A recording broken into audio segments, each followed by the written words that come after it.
Come on, you can admit it. We've all been there, right? Staring at a file named something like this, just praying, hoping this is the one, the final version. If that hits a little too close to home, well, you are in exactly the right place. So today we're going to put together what I like to call the Developer's Survival Kit. This is the absolute essential toolkit for anyone who works with code, whether you're a developer, a data scientist, you name it. And this is the phrase we are here to make extinct. You know the one. It's probably the 4 most frustrating words you can ever hear when you're working on a team. It's basically a signal for chaos, confusion, and a total breakdown in consistency. But don't you worry. In this explainer, we are going to break down the 2 fundamental tools that will make that excuse a total relic of the past. We're talking about tools that make your projects stable, collaborative, and, this is a big one, reproducible. So let's start by looking at the kind of chaos these tools were built to prevent. Okay, so first, let's really dig into the problem. Just imagine a project with, 0 rules. It's not long before your code just becomes absolute chaos. I mean, think about it for a second. You've got multiple people all jumping into the same files.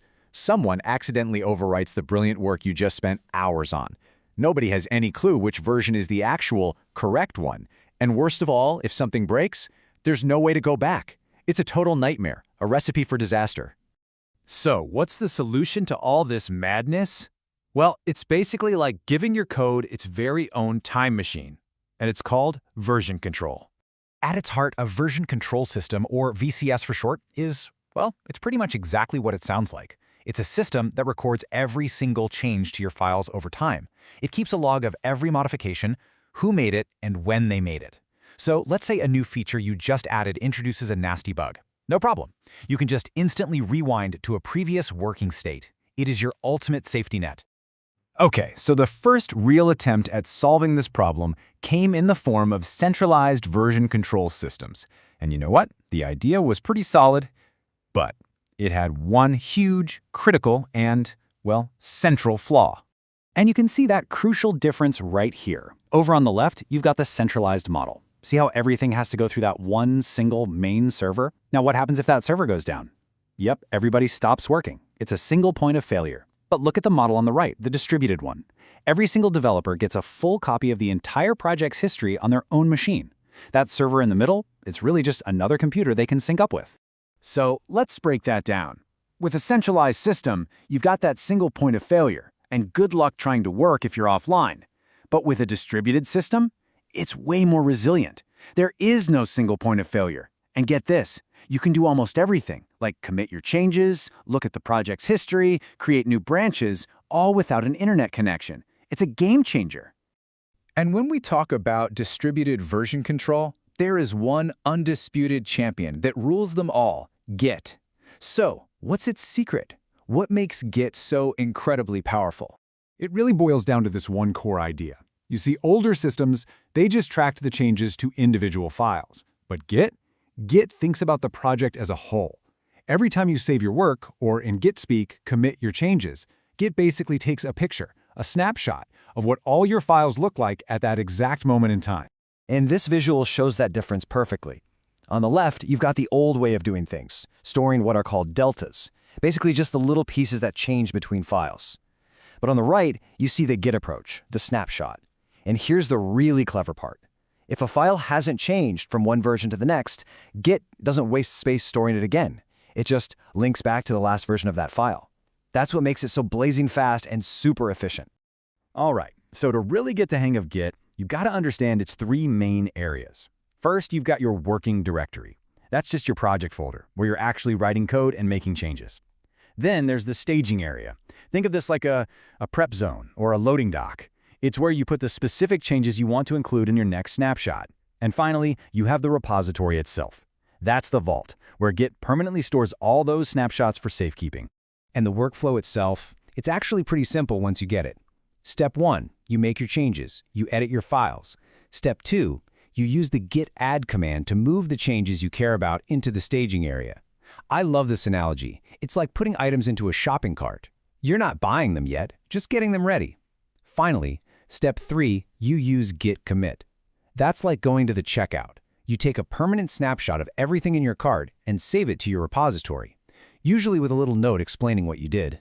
And here's a little cheat sheet of the commands you'll be using all the time. Git clone is how you grab a copy of a project to start with. Git status is your best friend. It tells you exactly what's going on. And then you've got Git push and Git pull, which are how you share your work with your teammates and get their latest changes. This stuff, this is your day-to-day vocabulary when you're working with Git. Okay, so we've solved the problem of code chaos. Awesome! But what about the environment the code actually runs in? Ah, yes. Welcome, my friends, to what we call dependency hell. I bet this sounds familiar. You're working on Project A, and it needs version 1.0 of some library. But then you start Project B, and it needs version 2.0. So what do? You install version 2.0, and suddenly, Project A is completely broken. How on earth are you supposed to have two different versions of the same thing installed at the same time? Well, the answer is a beautiful thing called a virtual environment. The best way to think about it is like this. You create a clean, private little sandbox for each one of your projects. And what happens in the sandbox stays in the sandbox. It has zero effect on your main computer or any of your other projects. They each get their own little isolated world. And the benefits here are huge. First off, you completely avoid those dependency conflicts we were just talking about. Plus, you get to keep your main computer's Python installation clean and tidy. But here's the biggest win. It makes your project reproducible. That means anyone else can create the exact same sandbox on their machine and know for a fact that your code is going to run for them. And the best part is, getting started is super easy. It's basically 5 steps. You create the environment, you activate it, which is literally like stepping into that sandbox. Then you install whatever packages you need. Now this next step is crucial. You run a command to save all those dependencies into a file, usually called requirements.txt.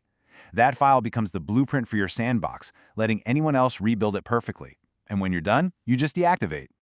All right, let's bring this all home. When you put these two tools together, Git and Virtual Environments, what have you actually built? You've built a rock-solid foundation for your project. Because here's the simple truth. Version control and virtual environments aren't just nice-to-haves. They are the absolute non-negotiable foundation for any kind of professional work with code.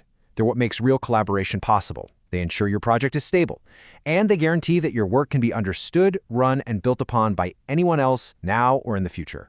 These are the tools that finally let you stop worrying about naming a file final_v4_I_swear.py. They're what makes it works on my machine a thing of the past. So now you have the survival kit. The chaos is under control. The foundation is solid.